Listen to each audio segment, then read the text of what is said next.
sera célébrée demain une fête qui revêt un caractère particulier pour les musulmans. Quel est le sens de la célébration de la Tabaski? Nous le saurons dans ce journal. Les Ghanéens ont rendu hommage à Kofi Annan, décédé samedi à 80 ans. L'ex-secrétaire général de l'ONU de 1997 à 2006 a fait connaître son pays au monde entier, une fierté pour les Ghanéens. Bonsoir et bienvenue dans le 19h. Plus de 2 millions de pèlerins musulmans ont invoqué aujourd'hui la clémence de Dieu sur le mont Arafat, non loin de la Mecque, en Arabie Saoudite, lors d'une journée de prière qui marque le temps fort de ce grand rassemblement religieux. C'est aujourd'hui que les pèlerins de la Mecque ont immolé leurs moutons, un jour avant tous les autres musulmans. Demain, c'est la Tabaski, la fête musulmane qui commémore le sacrifice d'Abraham. Ce jour, les musulmans immolent un mouton. La Tabaski est célébrée 50 jours après la fin du Ramadan et signe la fin du pèlerinage à la Mecque. Quel sens revêt la célébration de la Tabaski? C'est ce que nous explique Pargassoro Koni. Had al-Hada ou Eid el-Kébir, la fête du sacrifice ou encore la grande fête est l'une des plus importantes fêtes de l'islam. Elle est appelée Tabaski dans les pays d'Afrique de l'Ouest et d'Afrique centrale. Elle a lieu le 10 du mois de Dhul Hijjah, le dernier mois du calendrier musulman, après Waqfat Arafat, la station sur le mont Arafat en Arabie Saoudite. La fête de la Tabaski marque la fin du pèlerinage à la Mecque. Cette fête commémore la force de la foi d'Abraham, le père du monothéisme pur, à son Dieu, symbolisé par le sacrifice de son fils unique Ismaël sur l'ordre des dieux, une tradition perpétuée par l'ensemble de la communauté musulmane. L'Eid el-Kébir constitue donc un jour de célébration de la tradition prophétique musulmane. Une fois la nouvelle lune observée, les musulmans glorifient la grandeur des dieux. Occasion pour le Conseil supérieur des imams en Côte d'Ivoire, COSIM, et l'ensemble des guides religieux d'apporter leur soutien aux fidèles musulmans. Nous prions Allah subhanahu wa ta'ala que la fête soit pour toutes les musulmanes et tous les musulmans une fête heureuse et une bonne fête. Une fête de cohésion sociale, une fête de compréhension mutuelle entre les acteurs politiques, entre les dirigeants du pays, une fête de réconciliation vraie pour tous les Ivoiriens et pour toutes les Ivoiriennes, et une fête de bonheur et de paix. Fasse Dieu que les relations entre musulmans et non-musulmans, chrétiens et autres, soient des relations de fraternité, des relations de solidarité et des relations de cohésion sociale. Le guide suprême de la communauté musulmane de Côte d'Ivoire n'a pas manqué d'exhorter les fidèles à adopter un comportement digne, responsable et exemplaire à l'image du prophète de l'islam, le prophète Mohammed. Le jour de la fête de l'Eid el-Kébir, fête du partage et de générosité, il est fortement recommandé de multiplier prières et adorations, mais aussi aumônes et cadeaux à l'endroit des plus nécessiteux. Paiement du stock des arriérés des salaires pour 2018. Sachez que 89 770 fonctionnaires ivoiriens actifs et retraités ont perçu 28,5 milliards de francs CFA au titre du paiement du stock des arriérés des salaires pour 2018. 4 individus arrêtés avec 250 millions de francs CFA en faux billets. Ils essayaient de faire passer ces faux billets auprès d'un opérateur économique. Ils ont été arrêtés dans la commune de Marcory le 15 août dernier. Les éléments de l'unité de lutte contre la criminalité transnationale organisée, UCT, viennent de mettre fin aux activités d'un réseau d'arnaqueurs spécialisés dans le lavage de faux billets. En leur possession, 60 kg de fausses coupures de billets de banque d'une valeur totale de 250 millions de francs CFA. Pour avoir cette somme, les présumés faussaires demandèrent à leurs victimes de payer un produit d'une valeur de 20 millions de francs CFA qui devrait servir au lavage des billets. Il faut dire que ce sont des billets estampillés HCR. Pour eux, ce sont des billets que le HCR doit distribuer aux réfugiés. Et puis, donc, il y a un produit qu'il faut prendre pour enlever le logo HCR afin de le remettre en circulation. C'est le 15 août que nous avons mené l'opération à Marcory, zone 4, dans la rue du Canal. Donc, ça a permis l'interpellation de 4 individus, 2 Burkinabés, un Ivoirien et un Camerounais dans un hôtel. On a reçu les 60 kg de copies de faux billets de banque qui devaient valoir 250 millions de francs CFA. Voilà. Et puis aussi beaucoup de papiers RAM, puisque effectivement en bas de ces faux billets de banque, il y a des papiers RAM vides qui constituent ces liasses-là. Les individus ont reconnu les faits qui leur sont reprochés. C'est la deuxième fois en moins d'un mois que l'UICT, créé en décembre 2016, avait pour mission essentielle de lutter contre tout type de trafic, la criminalité financière, le blanchiment d'argent, mais le grappin sur ce type d'individus. Le responsable de l'unité en appelle à la vigilance des concitoyens.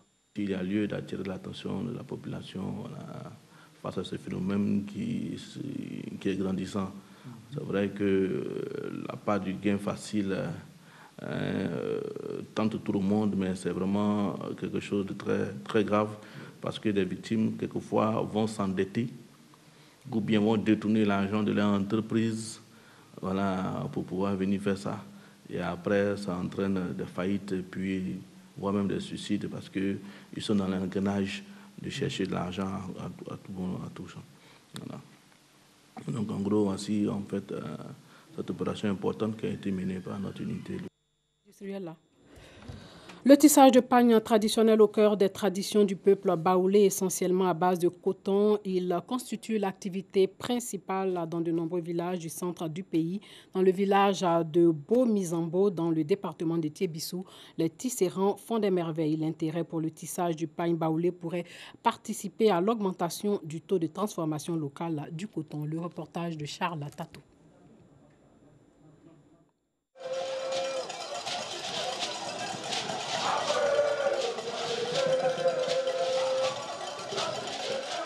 Sortie de la génération Blessoué Agban du village de Blocos dans la commune de Cocody.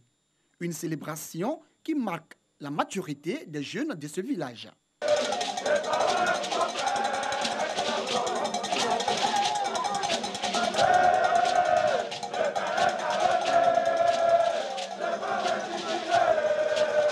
Ils sont plus de 300 à participer aux festivités sous le regard de leurs aînés et des chefs traditionnels ébriés, garant des us et coutumes, piliers de la culture tchaman. L'importance de cette fête, c'est que les jeunes que je parraine aujourd'hui deviennent majeurs.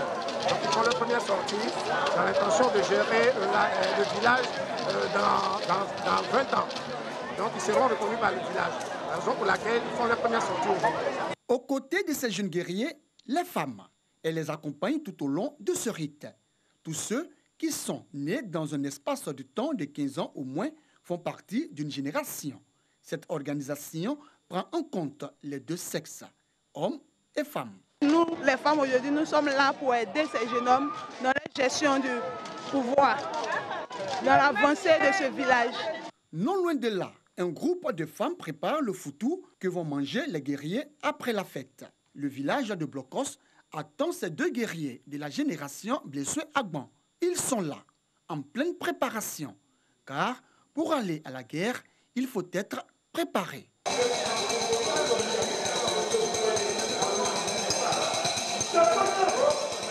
La fête atteint son paroxysme avec les danses guerrières, l'une des traditions du peuple ébrié qu'elle garde jalousement. Il y a eu la première sortie, c'était les Blessoué Guéhou qui sont sortis.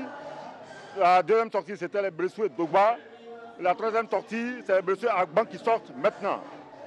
Ensuite, dans 3 ans ou 4 ans, c'est les Blessoué Assoukou qui vont fermer la marche. Voilà, donc ce qui s'est passé ce matin, c'est que les femmes sont sorties pour présenter les présents des deux guerriers. C'est-à-dire que c'est comme ça que ça se passe dans les villages à Tchan en pareille cérémonie. Ils tourbillonnent, sont en transe.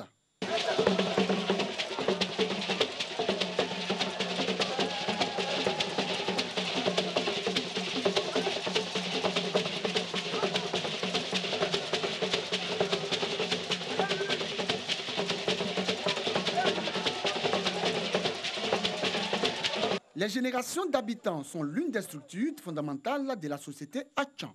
Tous les 4 ans, une génération fait sa sortie à Blocos.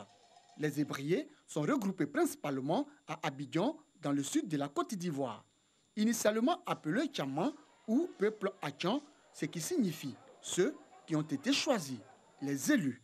La fête des générations du peuple Atchan est vieille de plus de 300 ans.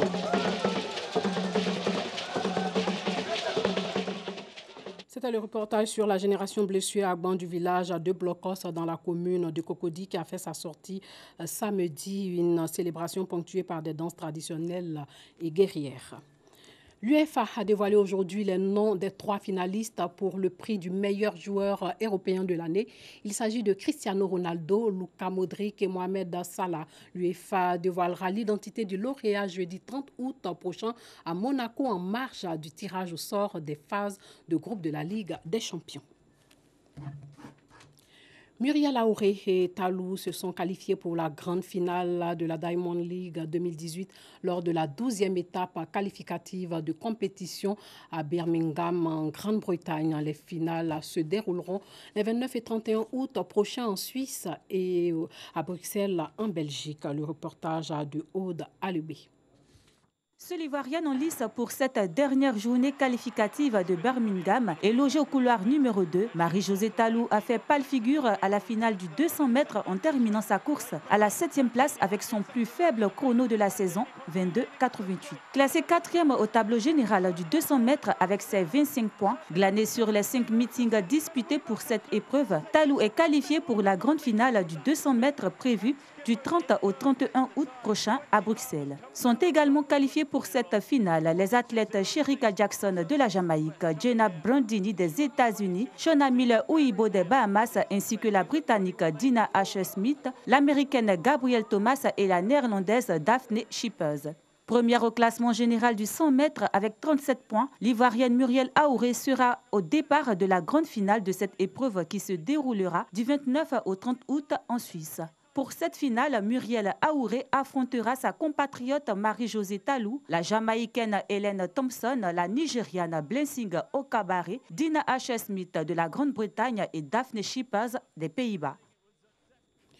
Sachez que le président malien sortant Ibrahim Boubacar Keïta a été officiellement déclaré vainqueur de l'élection présidentielle et il va entamer son 2e mandat de 5 ans le 4 septembre prochain. IBK a obtenu 67,16% des suffrages au second tour le 12 août dernier contre 32,84% pour Soumaïla Cissé. La Cour a jugé irrecevable ou infondé, faute de preuves, les recours introduits par le chef de file de l'opposition Soumaïla Cissé. Les réactions en Afrique et dans le reste du monde ne se sont pas fait attendre après le décès samedi de l'ancien secrétaire général de l'ONU et prix Nobel de la paix Kofi Annan. Au Ghana, l'émotion a fait la place à la fierté pour le Ghana d'avoir eu cet homme qui a contribué à faire connaître le Ghana qui entame à partir d'aujourd'hui une semaine de deuil national. Moussa Koulibaly, Juliette Ouya. Kofi Annan a lutté jusqu'au bout pour la préservation de la paix dans le monde. De 1962, date de son entrée à l'Organisation des Nations Unies jusqu'à son décès le 18 août dernier, Kofi Annan a toujours œuvré pour la cause humanitaire. Le monde a connu des difficultés auparavant, mais la différence, telle que je la vois de mon point de vue, la différence entre aujourd'hui et dans le passé, c'est que dans le passé, quand nous traversions ce genre de crise, nous avions des dirigeants qui avaient du courage et une vision, qui agissaient et qui comprenaient qu'ils devaient travailler avec d'autres. Son franc-parler fait de lui l'un des meilleurs diplomates des Nations Unies, avec à la clé le prix Nobel de la paix en 2001. Depuis l'annonce de son décès, les réactions affluent de partout. Au Ghana, son pays d'origine, les autorités ont décrété une semaine de deuil national. Pour les populations, Kofi Annan fera toujours leur fierté. Nous sommes très fiers de lui, de tout ce qu'il a accompli dans la vie. Et il n'a pas seulement fait la fierté du Ghana, il a fait la fierté de l'Afrique. De plus, il a rendu le monde fier et c'est un moment si triste pour le monde. Je ne le limiterai pas au Ghana. Si une guerre arrivait dans un pays, il avait l'habitude d'y aller et de trouver une solution. S'il ne disait pas de bêtises, tout se passait bien. C'est un homme pacifique.